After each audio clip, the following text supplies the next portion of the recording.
Hi students, welcome to NMK Telugu online classes. ఈ వీడియోలో ఫిబ్రవరి 5వ తారీఖు సంబంధించినటువంటి కరెంట్ అఫైర్స్ అయితే డిస్కస్ చేద్దాం. ఆల్రెడీ ఫిబ్రవరి 4వ తారీఖు వరకు కరెంట్ అఫైర్స్ అప్లోడ్ చేసేసా. ఇది 5వ తారీఖు. ఇది అప్లోడ్ చేసినటువంటి కొంచెం సేపటికి మళ్ళీ ఫిబ్రవరి 6వ తారీఖు కూడా ఈరోజే అప్లోడ్ చేసేస్తా. ఖచ్చితంగా అయితే చూడండి, చూసి ఒక లైక్ అయితే చేయండి. ఓకే, మనం ఇంకా ఆలస్యం చేయకుండా డైరెక్ట్గా కరెంట్ అఫైర్స్లోకి అయితే వెళ్ళిపోదాం. ఓకే, ఫస్ట్ బిట్, 16వ ఆర్థిక సంఘం ఎప్పటి నుండి ప్రారంభం కానుంది? చూడండి, 16వ ఆర్థిక సంఘం ఫైనాన్స్ కమిషన్ ఎప్పటి నుండి ప్రారంభం కానుంది అంటే ఏప్రిల్ 1, 2026 అనమాట. ప్రస్తుతం నడుస్తున్న 15వ ఆర్థిక సంఘం ఈ ఏడాది మార్చి 31తో ముగియనుంది. అదవుతుందా? మార్చి 31 ఎన్నో ఆర్థిక సంఘం అయిపోతుంది? 15వ ఆర్థిక సంఘం. ఏప్రిల్ 1 నుంచి ఇక్కడ చూడండి, ఏప్రిల్ 1, 2026 నుంచి మార్చి 31, 2031 వరకు 5 సంవత్సరాల పాటు 16వ ఆర్థిక సంఘం అమలులో ఉంటుంది. ఎప్పుడైనా ఫైనాన్షియల్ ఇయర్ ఆర్థిక సంవత్సరం మనకి ఎప్పుడుతో స్టార్ట్ అయ్యిద్ది? ఏప్రిల్ 1తో స్టార్ట్ అయ్యిద్ది. ఎప్పుడు ఎండ్ అయ్యిద్ది? మార్చి 31తో ఫైనాన్షియల్ ఇయర్ ఆర్థిక సంవత్సరం అనేది ముగిసిద్ది. సో ఇప్పుడు 2026 ఏప్రిల్ 1 నుంచి 2031 మార్చి 31 వరకు కూడా 16వ ఆర్థిక సంఘం అనేది అమలులో ఉందన్నమాట. 16వ ఆర్థిక సంఘం యొక్క చైర్మన్ ఎవరు అంటే అరవింద్ పనగారియా అంటారు. ఏమంటారు? అరవింద్ పనగారియా. ఈ అరవింద్ పనగారియా గారు గతంలో నీతి ఆయోగ్ అని ఒకటి ఉంటుంది, దానికి వైస్ చైర్మన్గా కూడా పనిచేశాడు. ఇప్పుడు 15వ ఆర్థిక సంఘం అయిపోవస్తుందిగా. అసలు ఈ 15వ ఆర్థిక సంఘం యొక్క చైర్మన్ ఎవరు అంటే నందకిషోర్ సింగ్ అంటారు, ఎన్కే సింగ్ అంటారు. చాలా వాటిలో కూడా బుక్స్లో ఎన్కే సింగ్ అని ఉంటుంది, నందకిషోర్ సింగ్ అనమాట. ఇది మనకి జీకే కింద చాలాసార్లు అడిగాడు. మొట్టమొదటి ఆర్థిక సంఘం chairman, first the chairman of finance commission KC Neogy అనమాట. కేసీ నియోగి కాదు, ఇక్కడ కేసీ నియోగి అంటారు. అదోనా ఇంపార్టెంట్. రాజ్యాంగం, ఇది కూడా ఇంపార్టెంట్, పాలిటీలో చాలాసార్లు అడిగాడు బిడ్డ. రాజ్యాంగంలోని ఆర్టికల్ 280 ప్రకారం రాష్ట్రపతి, ఇది కూడా ఎవరు? రాష్ట్రపతి 5 సంవత్సరాల కాలానికి ఆర్థిక సంఘాన్ని ఏర్పాటు చేస్తాడు. ఫైనాన్స్ కమిషన్ ఎవరు ఏర్పాటు చేస్తారు? రాష్ట్రపతి. ఏ ఆర్టికల్ ప్రకారం? 280 ప్రకారం. ఎన్ని సంవత్సరాల కాలానికి? 5 సంవత్సరాలు. ఈ ఆర్థిక సంఘంలో ఉన్నటువంటి చైర్మన్, సభ్యులను, వీళ్ళందరినీ కూడా ఎవరు నియమిస్తారు అంటే రాష్ట్రపతి నియమిస్తాడు. ఓకే, ఇంపార్టెంట్ బిట్ అనమాట. నెక్స్ట్ దాని తర్వాత 2 చూడండి, ద ప్రెసిడెంట్స్ వాలంటీర్ సర్వీస్ అవార్డును ఎవరు అందుకున్నారు? ద ప్రెసిడెంట్స్ వాలంటీర్ సర్వీస్ అవార్డును ఎవరు అందుకున్నారు అంటే కొండపల్లి శ్రీనివాస్. ఎవరు? Kondapalli Srinivas. US India SME council అందించే, ఇది ఒక మండలి పేరు, ఒక సంస్థ పేరు. యుఎస్ అంటే United states, India SME small medium enterprises అంటారు. అదోనా ఎస్ఎంఈ కౌన్సిల్ అందించే అంతర్జాతీయ పురస్కారం ది ప్రెసిడెంట్స్ వాలంటీర్ సర్వీస్ అవార్డును కొండపల్లి శ్రీనివాస్ అందుకున్నారు. ఎవరు? కొండపల్లి శ్రీనివాస్. ఈ శ్రీనివాస్ ప్రస్తుతం ఆంధ్రప్రదేశ్ రాష్ట్ర ఎంఎస్ఎంఈ శాఖ మంత్రిగా ఉన్నారు. వెరీ వెరీ ఇంపార్టెంట్ బిట్ అనమాట. అదోనా, నేను ఆల్రెడీ మీకు లాస్ట్ క్లాస్లో దీని గురించి చెప్పా. ఎంఎస్ఎంఈ అంటే నిర్వచనం ఏంటి? అదోనా, ఎంఎస్ఎంఈ ప్రస్తుత కేంద్ర శాఖ మంత్రి ఎవరు?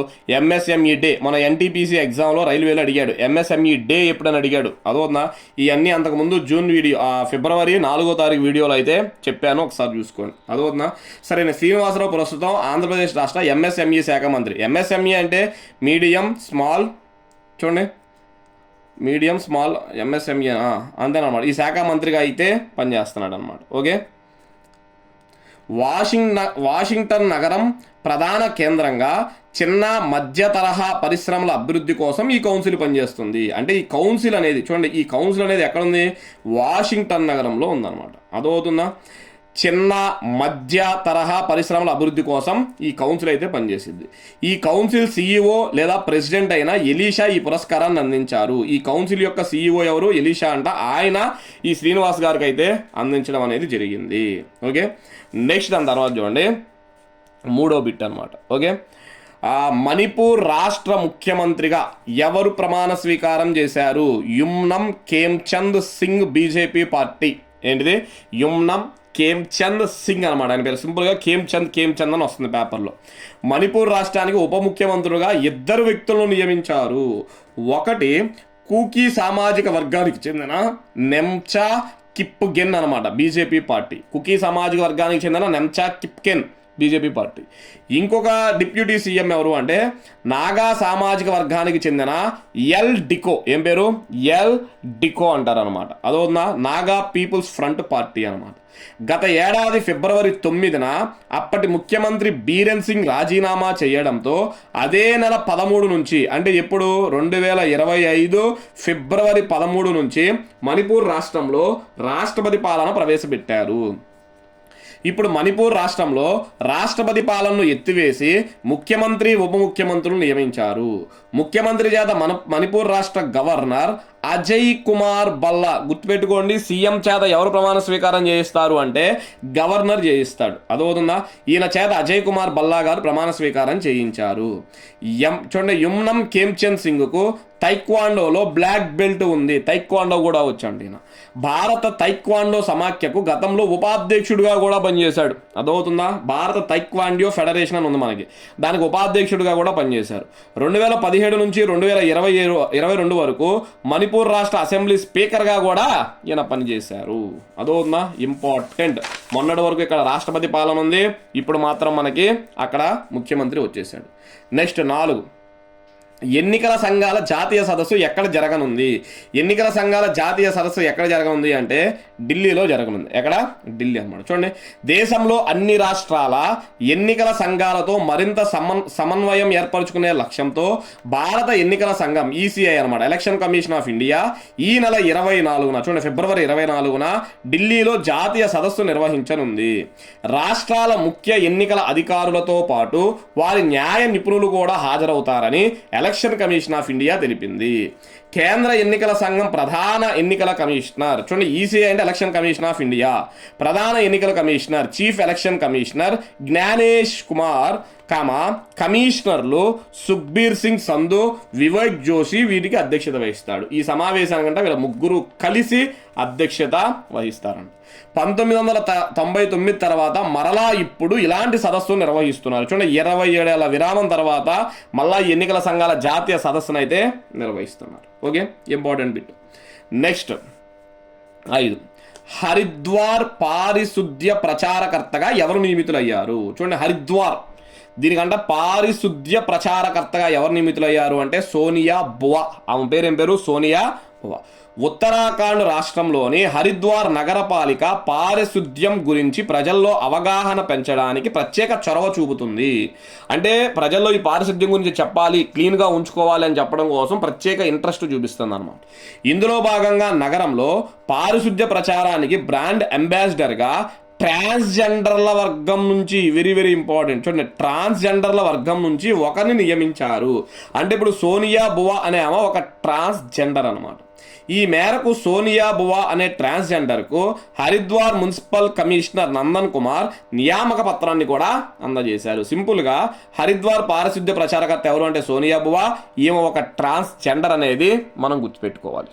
ఓకే, నెక్స్ట్ దాని తర్వాత 6, పార్లమెంటు సమావేశాన్ని అన్ని భాషల్లోకి తీసుకెళ్లడానికి ఏ టీవీ పనిచేస్తుంది? చూడండి, పార్లమెంట్ సమావేశాలను అంటే అన్ని భాషల్లోకి తీసుకెళ్లడానికి ఏ టీవీ ట్రై చేస్తుంది అంటే సంసద్ టీవీ. ఏ టీవీ? సంసద్ టీవీ. చూడండి ఒకసారి, పార్లమెంటు సమావేశాలను అన్ని భాషల్లోని వారి దగ్గరికి తీసుకెళ్లడానికి లోక్సభ సచివాలయం సంసద్ టీవీ ప్రసారాలను తెలుగుతో సహా అన్ని ప్రాంతీయ భాషలోకి తీసుకొచ్చింది. చాలా ఇంపార్టెంట్, తెలుగుతో సహా అన్ని ప్రాంతీయ భాషలోకి. పార్లమెంటు ఉభయ సభల్లో సభ్యులు చేసే ప్రసంగాలు ఈ టీవీ ప్రసారాల ద్వారా, అంటే సంసద్ టీవీ ప్రసారాల ద్వారా ఆయా ప్రాంతీయ భాషల్లోకి ఏకకాలంలో అనువాదం చేస్తారు. అంటే ఇకపై మనము ఈ పార్లమెంటు సమావేశాలను ఏ భాషలో వినవచ్చు అంటే తెలుగు భాషలో వినవచ్చు అన్నమాట. నెక్స్ట్, దీనివల్ల ప్రజలు తమ మాతృభాషలో పార్లమెంట్ ప్రసారాలను వినడానికి అవకాశం ఉంటుంది.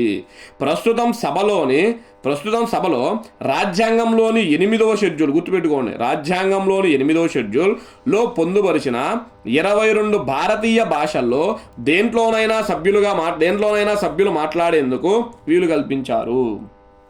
అదవుతున్న రాజ్యాంగం. ఇప్పుడు పార్లమెంట్ లోక్సభలో ఏ భాషలో మాట్లాడాలి? ఈ 22 భాషల్లో ఏ భాషలో అయినా మాట్లాడచ్చు. అదవుతుందా? ఈ 22 భాషల్లోనే మన తెలుగు భాష ఉంది, తమిళం ఉంది, కన్నడ ఉంది, మలయాళం ఉంది, ఒరిస్సా ఉంది, మరాఠీ ఉంది, గుజరాతీ ఉంది, అదవుతుందా, హిందీ ఉంది, ఉర్దూ ఉంది, సంస్కృతం ఉంది, బెంగాలీ ఉంది, అస్సామీ ఉంది, గుజరాతీ ఉంది, బోడో, డోగ్రి, మైథిలి, సంతాలి, మణిపురి, నేపాలి, ఇలాంటి చాలా భాషలు 22 భాషలు ఉన్నాయి. ఈ 22 భాషల్లో ఏ భాషలోనైనా మాట్లాడవచ్చు. వారు మాట్లాడేటప్పుడు మిగతా సభ్యులకు అర్థమయ్యేలా ఈ ప్రసంగాన్ని హిందీ లేదా ఇంగ్లీష్లోకి అనువాదిస్తూ వస్తున్నారు. ఇప్పుడు ఫర్ ఎగ్జాంపుల్ నేను ఎంపీ అనుకోండి, నేను తెలుగులో మాట్లాడుతున్నాను అనుకోండి, నేను ఒక ట్రాన్స్లేటర్ని పెట్టుకోవాలి. తెలుగు ఇంగ్లీష్ వచ్చినటువంటి ట్రాన్స్లేటర్ని పెట్టుకుంటే నేను చెప్పింది ఆయన ఏం చేస్తాడు, ఇంగ్లీష్లోకి ట్రాన్స్లేట్ చేస్తూ ఉంటారు. ఓకే, ఇప్పుడు ఈ అనువాదాలను సంసద్ టీవీ ప్రజలకు ప్రాంతీయ భాషలు ఇప్పుడు ట్రాన్స్లేటర్ అవసరంలా, వాళ్ళు అక్కడ హిందీలో మాట్లాడుతుంటారు, మనకి టీవీలో ఆటోమేటిక్గా అది డబ్ అయిపోయి ఏ భాషలోకి వచ్చిందంట, తెలుగు టీవీలోకి అయితే వచ్చేసిద్దాం. చాలా అప్డేట్ అయితే అయిపోతుంది, అదవుతుందా, ఇంపార్టెంట్. నెక్స్ట్ దాని తర్వాత వచ్చేటప్పటికి 7 ఎన్ఎస్ఐసి యొక్క వ్యవస్థాపక దినోత్సవ వేడుకలు ఎక్కడ జరిగాయి? ఎన్ఎస్ఐసి యొక్క వ్యవస్థాపక దినోత్సవ వేడుకలు ఎక్కడ జరిగాయి అంటే న్యూఢిల్లీలో జరిగాయి. ఎక్కడ? న్యూఢిల్లీ అంటారు. ఓకే, చూడండి, ఎన్ఎస్ఐసి అంటే national small industries corporation limited. National small industries corporation limited.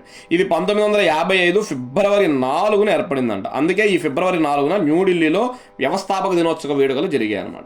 71వ వ్యవస్థాపక దినోత్సవ వేడుకలు ఫిబ్రవరి 4, 2026న న్యూఢిల్లీలోని డాక్టర్ బిఆర్ అంబేద్కర్ ఇంటర్నేషనల్ సెంటర్లో జరిగాయి. ఎంఎస్ఎంఈ శాఖ మంత్రి జితిన్ రామ్ మాంఝీ అంటారు. అదవుతుందా, జితిన్ రామ్ మాంఝీ ఈ కార్యక్రమాన్ని అయితే ప్రారంభించారు. అదవుతుందా, ఇంపార్టెంట్. నెక్స్ట్ చూడండి, ఇక్కడ ఎన్ఎస్ఐసి అనేది ఎంఎస్ఎంఈ మంత్రిత్వ శాఖ పరిధిలోని భారత ప్రభుత్వ సంస్థ. ఇది గవర్నమెంట్ సంస్థ అంట. ఓకే, నెక్స్ట్ దాని తర్వాత చూడండి 8 భారతదేశంలో మొట్టమొదటి సహకార ఆధారిత రైడ్ హెయిలింగ్ ప్లాట్ఫామ్ అయిన Bharat taxi. Very very important bit. Bharat ట్యాక్సీని ఎవరు ప్రారంభించారు అంటే అమిత్ షా గారు ప్రారంభించారు. కేంద్ర హోంశాఖ మంత్రి అమిత్ షా భారత్ ట్యాక్సీని ఫిబ్రవరి 5, 2026న న్యూఢిల్లీలోని విజ్ఞాన్ భవన్లో ప్రారంభించారు. ప్రస్తుతం టాక్సీ వ్యవస్థలో డ్రైవర్లు తరచుగా అధిక కమిషన్లు తీసుకోవడం, ఒత్తిడికి గురవడం, సామాజిక భద్రతను ఇవన్నీ ఎదుర్కొంటున్నారు. ఆ భారత ట్యాక్సీ వచ్చినప్పటి నుండి లాభాల్లో వాటాన్ని నేరుగా డ్రైవర్లకు పంపిణీ చేస్తున్నారు. సింపుల్గా చూడండి, జీతానికి కాకుండా లాభాలు ఇస్తే ఎవడైనా ఎక్కువ పని చేస్తాడన్న ఉద్దేశంతో భారత ప్రభుత్వం భారత్ ట్యాక్సీ అనే కొత్త కార్యక్రమాన్ని తీసుకొస్తుంది. మనకి ఈ ఓలా ఇవన్నీ చూసారా, ఆన్లైన్, ర్యాపిడో, ఇలా భారత్ ట్యాక్సీ అంట. ఇది గవర్నమెంట్కి సంబంధించింది. ఓకే, నెక్స్ట్ దాని తర్వాత చూడండి 9 ప్లాస్ట్ ఇండియా 2026 కార్యక్రమం ఎక్కడ జరిగింది? న్యూఢిల్లీ. ప్లాస్ట్ అంట, ప్లాస్టిక్కి సంబంధించి. ఓకే, ప్రపంచంలోని అతిపెద్ద మరియు అత్యంత ప్రభావవంతమైన ప్లాస్టిక్ ప్రదర్శనలో ఒకటైన ప్లాస్ట్ ఇండియా 2026 అనేది ఫిబ్రవరి 5, 2026న న్యూఢిల్లీలోని భారత్ మండపంలో ప్రారంభమయ్యింది. అదవుతుందా, ఫిబ్రవరి 5 నుంచి ఫిబ్రవరి 10 వరకు మొత్తం 6 రోజుల పాటు ఈ కార్యక్రమం జరగనుంది. 2026 ప్లాస్ట్ ఇండియా థీమ్ భారత్ నెక్స్ట్ అనమాట. భారత్ నెక్స్ట్, ప్లాస్ట్ ఇండియా, సింపుల్గా న్యూఢిల్లీ అనమాట. నెక్స్ట్ దాని తర్వాత 10 అమెరికా నుంచి దిగుమతి చేసుకునే పండ్లు కూరగాయలపై ఎంత శాతం సుంకం వేయనున్నారు అంటే 0% అంట. అమెరికా నుంచి మనం దిగుమతి చేసుకునే పండ్లపై కూరగాయలపై మనం ఎంత శాతం సుంకం వేస్తామంట? 0%. అమెరికా నుంచి దిగుమతి చేసుకునే 98 నుంచి 99% ఉత్పత్తులపై భారత్ 0% సుంకం వేయనుంది. చూడండి, ఆల్మోస్ట్ వాళ్ళ నుంచి మనం తీసుకునే ప్రతి దాని మీద మనం సుంకం లేకుండా తీసేసుకుంటున్నామండి. పండ్లు కూరగాయలు సహా వ్యవసాయ పారిశ్రామిక ఉత్పత్తులపై సుంకాలు ఇకపై ఉండబోవని భారత్ స్పష్టం చేసింది. మనం సుంకాలు అసలు ఇయ్యము అని చెప్పేసింది అన్నమాట. మరోవైపు రష్యా నుంచి చమురు దిగుమతి నిలిపివేస్తామని భారత్ హామీ ఇచ్చిందని అమెరికా తెలిపింది. మనం ఆల్రెడీ రష్యా నుంచి క్రూడ్ ఆయిల్ కొంటున్నాం. అదవుతుందా, అమెరికాకు మనకి ఏ విషయంలో జరిగింది? ఈ విషయంలో రష్యా నుంచి అలా కొనొద్దు అన్నారు, మనం కొంటున్నాం. ఇప్పుడు ఇండియా ఏం చెప్పిందంట, సరే రష్యా నుంచి మేము చమురు ఆపేస్తామని హామీ ఇచ్చినట్టు అమెరికా తెలిపింది. మరోవైపు భారత్ వస్తువులపై అమెరికా 18% సుంకాలు కొనసాగిస్తుంది. అంతకుముందు 50% వేసింది. ఇప్పుడు ఈ ఒప్పందం వల్ల 50 నుంచి ఎక్కడికి 18% వేస్తున్నారు. చూడండి, వాళ్ళు 18% వేస్తున్నారు, మనం మాత్రం ఇంకా 0% వేస్తున్నాము. నెక్స్ట్ ఇక లాస్ట్ బిట్ 11 నావికా ఆయుధ విభాగ డైరెక్టర్ జనరల్గా ఎవరు నియమితులయ్యారు? నావికా ఆయుధ విభాగ డైరెక్టర్ జనరల్గా ఎవరు నియమితులయ్యారు అంటే దివాకర్ జయంత్. ఏం పేరు?